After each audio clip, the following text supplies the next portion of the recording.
Hello and welcome to a brand new Pokemon Top 5 video where we're going to be talking all about the Pokemon that should have received buffs/changes in Pokemon Sun and Moon, because in Generation 7 a lot of Pokemon were changed, whether it be through an ability change, whether it be through a stat boost, say like a 20 HP stat buff for the Pokemon, or whether it's just something into its moveset that just makes it more competitively viable. I'm going to be talking all about the Pokemon that I feel should have had one of these buffs. The most notable buff, I would say, was probably Pelipper gaining access to DRIZZLE, Flygon also getting Dragon Dance. Those are the two most notable buffs, so if you want an example, those two were probably the ones that I would say are the highlights of Gen 7, and by no means do I think any of the buffs in Gen 7 were bad, but I do think a few of the Pokemon maybe could have been differentiated a little bit. I feel like there are a couple of Pokemon that may have deserved the buff a little bit more. I'm going to be giving a few ideas about how they could have been buffed as well, but without further ado, let's just get into the list. So first up on the list we have a Gen 4 Pokemon, because strangely enough, Generation 4 Pokemon, I do not think there was a single Generation 4 Pokemon that was actually buffed in terms of its stats. Which is a really weird thing, because I'm saying a lot of Pokemon did get buffed. So this is obviously opinionated, by the way, I should probably mention that. But I think CHERRIM, yep, CHERRIM, that little forgotten Pokemon, the little flower, should have been buffed. And the reason for this is, quite honestly, it's bad Pokemon.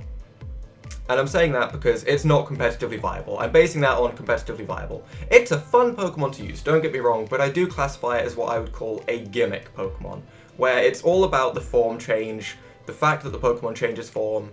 It's fun, but it's not a good Pokemon. There's nothing that's really strong about it, and it requires a lot of setup to change the form for not a lot of reward. Like, it gains a special defense increase, sure, but it doesn't get a whole lot stronger as a Pokemon.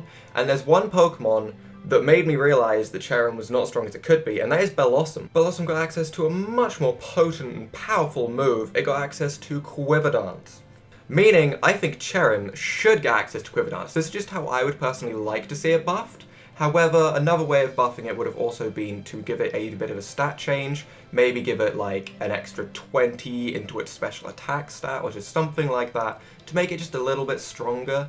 But I do think a Quiver Dance move, just a simple move, or a change to its ability, so like when it goes into its secondary form, just anything like that, I feel like it would have been really, really needed, and I would like to see this Pokemon get buffed. But this is number 5. This is by no means the Pokemon I feel should get the biggest buff. I would just like something to give it just a little bit of a competitive niche. Just a little bit to make it a little bit more viable. But moving on, we're going to be heading swiftly on to number 4.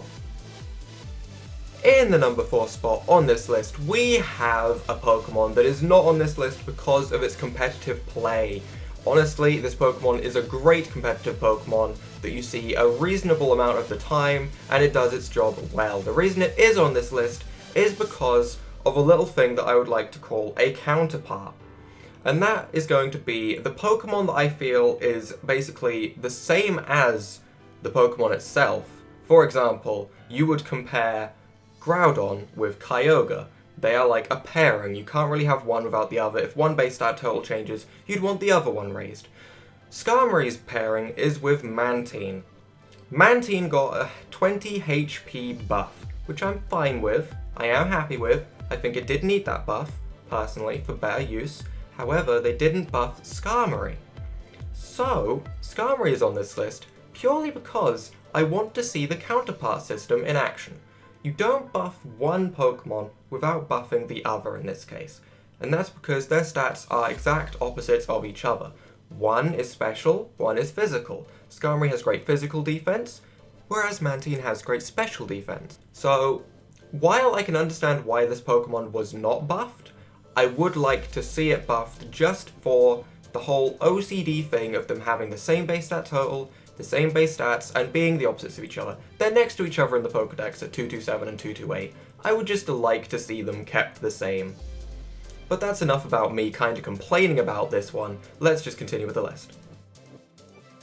Next up in the list is a Generation 1 Pokemon, which is surprising, because a lot of Generation 1 Pokemon did see a lot of love in Pokemon Sun and Moon with the whole Alolan form thing. A lot of Pokemon got buffs in that. A lot of Pokemon got stat buffs, ability changes, movesets, you know. But there's one Pokemon that got none of that, and that is SEAKING. Seaking got nothing. Seaking has just been getting worse and worse with every generation, I feel, with just more things to replace it. Like now we have some more amazing war types like Toxapex. You see that thing everywhere, by the way. But Seaking's just never really got back to where it was in Generation 1. In Generation 1, Seaking was great because it had a signature move. Waterfall was Goldeen and Seaking's signature move back in Generation 1, but then it became a HM. Then other Pokemon got access to Waterfall, and ever since then, it's just not really had a special spark about it. Seaking's never really been that great of a Pokemon since then, but way back in the day when it had Waterfall, it was a little bit unique. So I would like to see Seaking gain a buff in some way, whether it's through an ability like DRIZZLE, which honestly, that would be kind of insane. Whether it would be a stat buff into its speed to make it just so it's got a little bit higher of a speed tier so it can do something, or whether it just gets a special new move to give it back that love that it needs, give it back its unique move to make people want to use it, because honestly, no one wants to use this Pokemon. I'm sorry if your favourite Pokemon is Seaking, but it's not that great anymore. A buff in any of its stats would help it, in all honesty, whether it be into its defenses, its HP, its speed, its offense. It doesn't matter where you buff the Pokemon, but it needs some love. Because a lot of Generation 1 Pokemon got Alolan forms. Seaking, we're on an island in Generation 7, okay? We're in the Alola Isles. So, an Alolan form for Seaking would have also been nice. I don't care how it was buffed. Honestly, I would have just loved to have seen a buff for this Pokemon. But you know what? There are still more Pokemon on this list. It was not the highest on this. It is not the Pokemon I want to see buffed the most. Moving on. So number 2 in the list is another Generation 4 Pokemon. And no Generation 4 Pokemon got a lot of love. There were a lot of Pokemon in Generation 4 I could have definitely picked, but there is one that I would really like to see. It's one of my personal favourite Pokemon, to be truly honest, in terms of I just like it. It's not good competitively, but I just like it. I think that's the easiest way for me to say this rather than try and explain why. But it's Lumineon. One of the most forgotten Pokemon, I would say. Not many people really see Lumineon and think, hey, that's a great Pokemon, which is why it needs a buff, obviously. I'm not going to say the strongest Pokemon. I'm not going to say Dragonite needs a buff, okay? That would be insane. But Lumineon needs a buff. First of all, the Pokedex entry. The Pokedex entry for this Pokemon. Let me just read this out, okay? We need to take this one step at a time. This deep sea Pokemon lives at the bottom of the sea. Its fins haul it over the seabed in search of its favourite food, Starmie. Starmie. Let me just get this straight. Lumineon over here. Lumineon. Little Lumineon, okay, yeah, really, really little Lumineon, who has terrible stats, is not a good Pokemon. Preys on Starmie. What? How? How does this Pokemon prey on Starmie? It's not a strong Pokemon. Starmie is stronger. I'm sorry. In a fight, this Pokemon would not be preying on Starmie. I would love to see this Pokemon get a buff so that it could prey on Starmie. I would love to see Lumineon become an actual threat in Pokemon, but it is not. It is not at the moment. So I would like to see it gain, like, once again, maybe the same as Seaking. I would like to see it gain maybe a strong move that would allow it to prey on Starmie. Like, if it had a move with, like, a certain effect, think like Hawlucha's Flying Press. If it had a move with a certain effect that made it, like, super effective on water and psychic types, who knows what that move would be? I'm just throwing out ideas here. But if it had a move like that, then I could understand how it preyed on Starmie. But until then, how does it do it? How does little Lumineon prey on Starmie? Like, it gets some cool moves, like Tailwind, for example, and Rain Dance. It can do a little bit of setup, but it has no offensive potential, okay? Honestly, it's just a Pokemon with a couple of 69s in its stats, and that's the only reason why anyone would even like this thing. But let's just move on, because honestly, Lumineon, it's a train wreck at the moment. It needs a buff. But before we get into the number 1 spot on this list, I have a couple of honourable mentions for Pokemon I would still like to see buffs come to, but they weren't quite at the point where I wanted to put them on this list. I felt like the ones on this list deserved it a little bit more.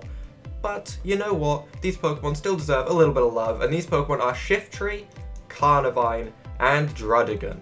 Now, by no means are any of these Pokemon particularly good. Shiftry isn't bad. I'd just like to see it buffed. But the catch here is I do not have any ideas on what I would like to see on these Pokemon, so I'm leaving it to you guys watching this video right now to come up with some interesting sets for these Pokemon, things that could be changed like abilities and stuff, and ways they could be improved. I want anyone watching this video to leave them down in the comment section below, and you know what? We're going to find ways for these Pokemon to work together, damn it. These Pokemon are going to be great by the end of this video, okay? Everyone's going to have great comments, I'm looking forward to it, but with that being said, let's just get into the #1 spot. And to wrap up this list, in the #1 spot, Butterfree. Honestly, this Pokemon needs something. There's a reason for it. This was the perfect opportunity to bring out an Alolan form for this Pokemon, or a Mega Evolution. I know that no Mega Evolutions came out in Gen 7, but this Pokemon, it needs one, because its counterpart, yep, the counterpart thing is coming back again, its counterpart Beedrill got a huge buff in the generation before this, Generation 6, got a huge buff. First of all, it got a 10 stat point increase in its attack. That is nothing crazy. That's okay, you know what? Butterfree got that buff too, it got a 10 special attack increase instead, so the counterpart system is still working here. But Beedrill got a Mega Evolution. Beedrill got so much stronger with that Mega Evolution. 150 attack, 145 speed, that thing became the glass cannon of people's dreams.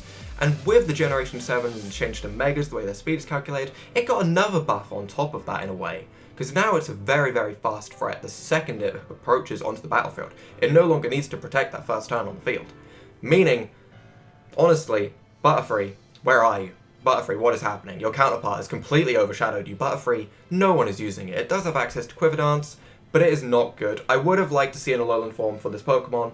The perfect thing they could have done would be to introduce the Bug Psychic Butterfree. Honestly, it would be so perfect in so many ways. It'd be a unique type. Stab Psychics, stab Bug Buzz.